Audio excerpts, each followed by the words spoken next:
Yeah. For yourself or for your loved ones and their lives. So we're going to give you right now, it's a real basic 7-step guaranteed process that you can follow. Guaranteed. And it costs no money to do this. It's that simple. And here it is. Number 1, you got to go with a basic plant-based diet. We didn't say Mediterranean, we didn't say ketogenic, we didn't say paleo. Eat the plants, right? Eat the plants, eat good quality proteins. We'll talk about that in a second. We're not saying no meat. We're not saying that at all. We're saying we've got to focus on plants because there's healings in those plants. The leaves are made to heal, right? How many believe that? Do we believe there's nutrients in plants that make our bodies function well? We need to eat more plants. Don't let yourself or someone that you love say, I hate vegetables. Do not do that. Profess the other way around and say, I love vegetables, because guess what? You're made to eat vegetables. We really are. The plants were here for food before everything else was. Food for thought there, pun intended. Number 2, we need to sleep 7 to 8 hours. If we're not sleeping 7 to 8 hours, we're doing ourselves a disservice. Some people say, and it's probably misguided a lot, that I'm getting along well on 5, and we can get along well on a lot of stuff. But does it mean it's optimal? The answer is no, because we have to have our sleep to go through our 4 sleep cycles to make sure that we're producing enough growth hormone to restore and rebuild our tissues and body. Number 3, we have to exercise, of course. That's good. We all know we need to move more, sit less. Sitting is known as the new what? Smoking. There you go. We have to practice intermittent fasting, and that doesn't mean we go for like days without eating. It just means that it's okay to skip the first meal of the day that we think has to be at 6 a.m. sometimes. It's okay to skip what we call dinner that has to be always at 7 o'clock or 8 o'clock or sometimes even 10 o'clock at night. If we're hungry, we eat. If we're not, we don't. We compress the time with which we put chewed food in and give us more time to have a food-filled belly, which is very healthy for our system. The next one, we got to speak life. Dr. Michelle and I are known for encouraging people. There's a reason for that. If you speak encouragement to somebody else, they in turn receive courage. Some people don't have enough courage to do it, and they need support. That's what we're here for. A group like this, you can really get a lot of courage from it. We have to really pay attention to caution who we hang out with. You do become like the 5 people you hang out with the most. So don't elbow the person next to you and say, see, I knew we didn't need to hang out together anymore.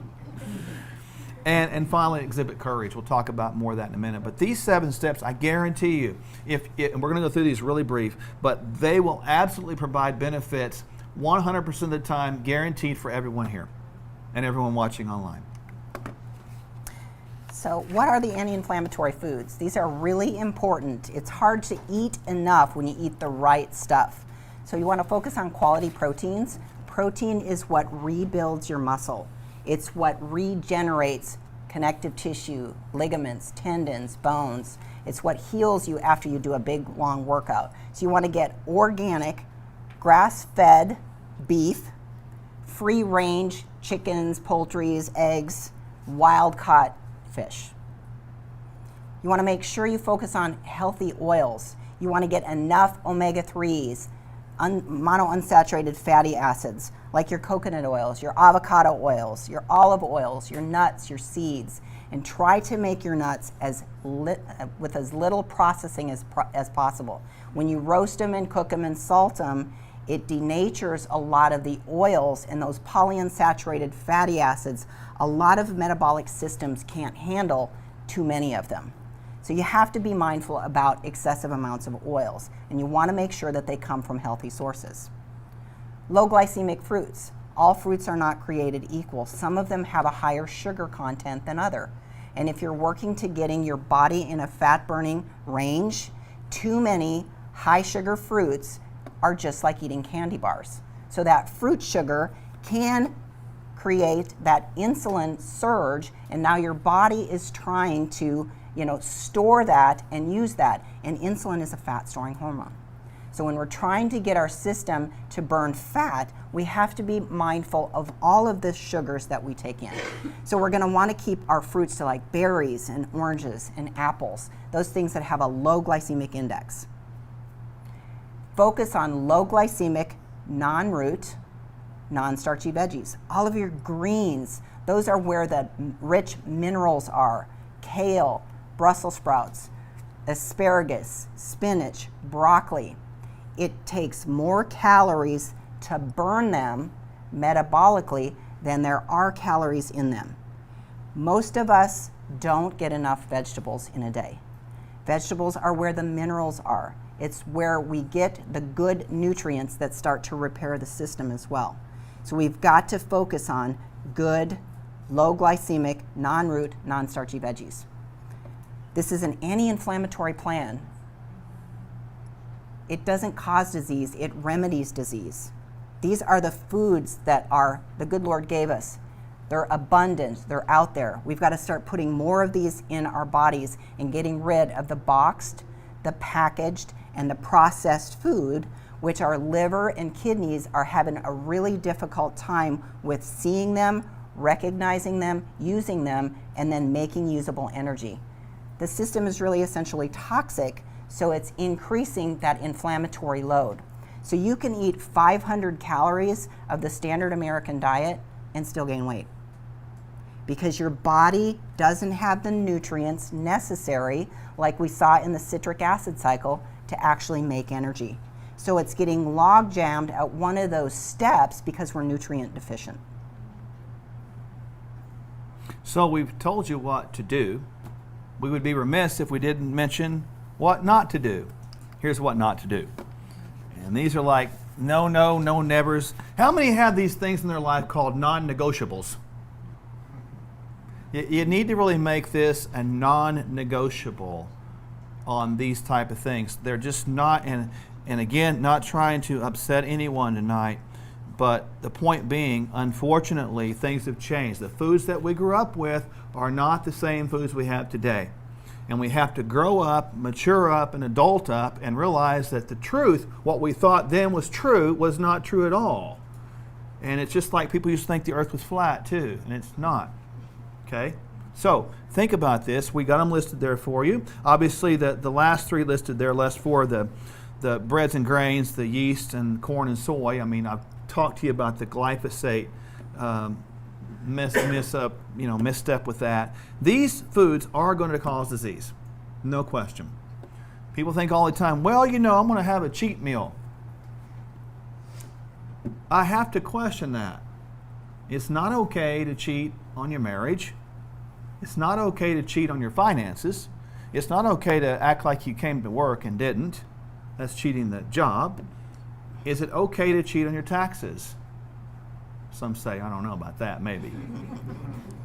But the point being, cheating, the only time it's celebrated is in this area. I find that very curious. We have to think through what that means again. When we say cheat, we're cheating ourselves of health and life. We're cheating our families out of time with us and our time with them. We're cheating ourselves out of holidays and gatherings and things that we think we're celebrating by cheating. We're actually cutting those short. It just takes a different perception, right? Different perception. So just like those are non-negotiables, sleep is also mandatory. If we're not getting enough sleep, it alters several hormones, one of which is cortisol. Cortisol is a stress hormone that is produced by the adrenal glands in response to stress. We get stressed out, cortisol rises. It tries to help us manage the stress by producing sugar. Sugar produces the hormone insulin. Insulin is a fat-storing hormone. If we're not sleeping and we're producing cortisol or we're stressed out all the time, what are we doing? We're in a chronic state of fat storage. So the balance is physiology. The balance is cellular, and we've got to take care of these things. Not only does lack of sleep alter cortisol and create fat storage, it also alters the hormone serotonin. Serotonin is a very happy chemical. It's a neurotransmitter that's derived from tryptophan, and it's primarily found, believe it or not, in your GI tract, produced in your gut. Your blood platelets can make it, and also your central nervous system. It's known as an antidepressant. So we go to the doctor because we're depressed, and they put us on a serotonin reuptake inhibitor. All that does is help our bodies use more or use what we already have better. It doesn't help us make more serotonin. So that system is broken. We have to find where the functional foundation is broken and fill it in. And oftentimes, the lack of serotonin is coming from disrupted sleep. Disrupted sleep will then disrupt the gut and gastrointestinal function or digestion. And where is most of the serotonin produced? In the intestine. Also, melatonin is a hormone that is produced by the brain when the sun starts to go down at night. When the sun goes behind the horizon, your brain starts to produce melatonin. And if we get off on that sleep-wake cycle and we use artificial light to stimulate, that melatonin signal is lost. So we aren't on a natural circadian rhythm, and melatonin starts to go awry, and now we're not getting the natural normal signals to sleep. So can you see how important it is to really live a balanced life and prepare for the non-negotiables, have in your household the negotiables, and make sleep mandatory? That all of this matters in managing body composition, that managing this thing is really lifestyle, and we want to get away from scale weight and really begin to transform our lives from the ground up. We mentioned intermittent fasting. I just want to tell you one way to do it, just one way.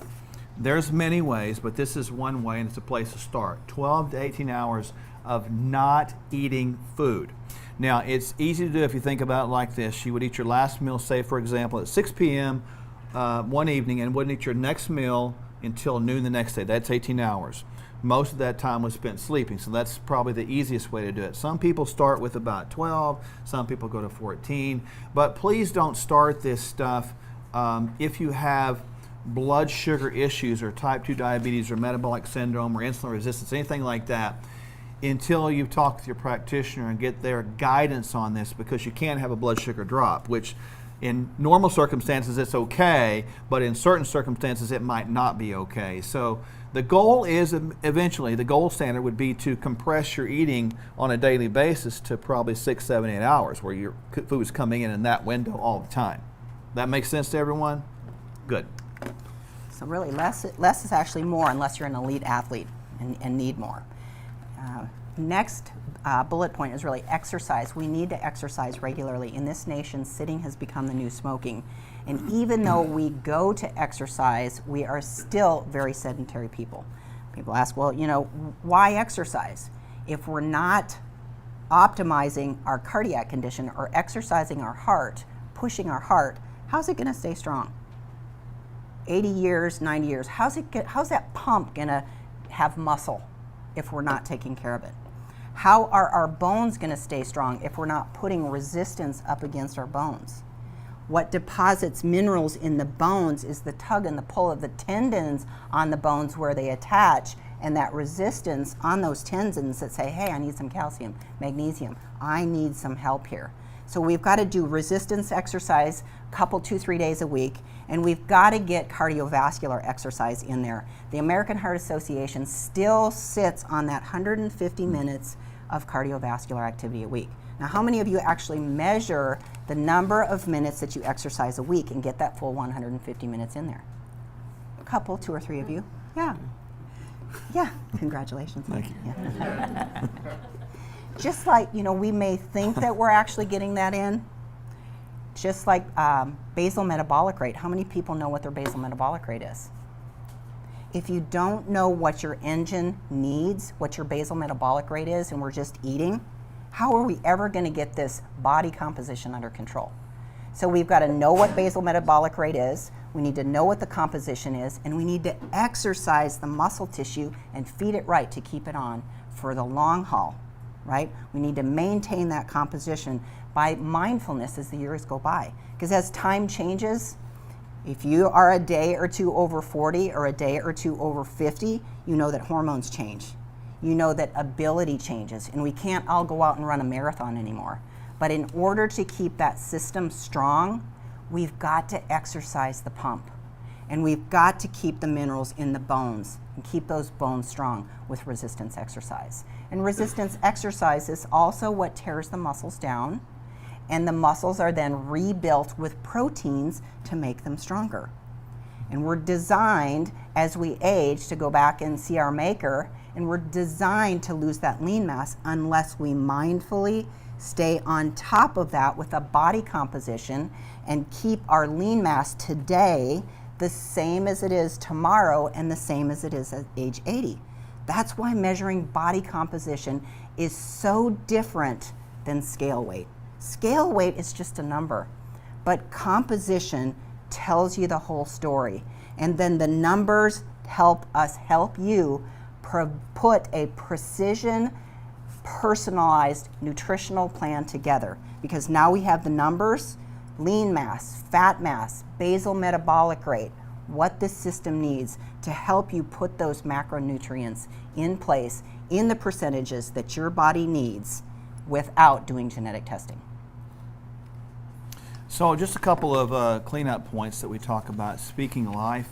This is about the belief process. We talked about the magic pill as compared to the belief pill. And the belief pill is something we got to learn to swallow, because the words we speak will change the environment, not just without us or outside of us, but also within us. How many have said these words, I can never lose weight? How many have said that before? Right? If we say that over and over again, does that make our belief system agree with that? We have to begin to turn it around, and it's challenging to say things out of our mouth that we don't believe to be true. However, if the words we speak agree with what we know to be best, eventually what happens in us will match up, and it takes some time. So we've got to learn to speak life. Learn to speak life, and I guarantee you that's something that will provide incredible benefit for years to come, not just weight loss, but everything else. So we also have to really exhibit care with who we spend our time with. You want to spend your time with people who support you, believe in you, encourage you. With the state of America today, oftentimes if you go to a party, somebody is going to say, have a piece of cake. You want to be very careful about that attitude and what that can actually do to your life and your lifestyle. Just one can lead you down that trail where 3 months later you're 10 or 15 pounds heavier. Most people will not say, hey, you're too fat. But they will make a point if you start getting thin, looking fit, and looking like a stallion. They're gonna say, hey, are you sick? Hey, what's wrong? Maybe you need to see a doctor. But has anybody ever pointed out, hey, you're a little overweight. Hey, you might need to be doing something about that. We've got to change how society is thinking and how we are loving and taking care of each other these days. We want to stay away from distractions, stay away from temptations, because temptations are everywhere. You go into Quick Trip, what's there? Is it health food? Everything. Soda pop. Oh, it's just one. Diet Coke. Pizza. Tacos. Hot dogs. Corn dogs. The list is endless. So from home to office, our whole society can be overwhelming. So we've got to be strong. You know, some people just aren't for you. They're not going to be engaged in your health process, but you have to have it in your mind, you have to have it in your root, and you have to deliver the process. Be active in it every day, because there's going to be a lot of distractions that want to pull your positive attitude in a different direction. So we want to exhibit courage. You know, enough said. We must have courage. You got to pick up the health torch. You've got to become the leader, and you've got to say, my composition matters. You only get one body composition, and you're sitting in it. You're sitting in that chair today, and that's the same composition that's going to be with you at age 80. And if you don't pick up the wellness torch and carry it today, the consequences 10, 15 years from now can be much greater with all of those inflammatory markers of chronic sickness and disease. So courage, you know, it's just got to be exhibited. As you put it out there, it's going to come back to you. As you continue to act in that way, it's going to build on itself. And when you start getting to your goals, guess what? People are going to want what you've got.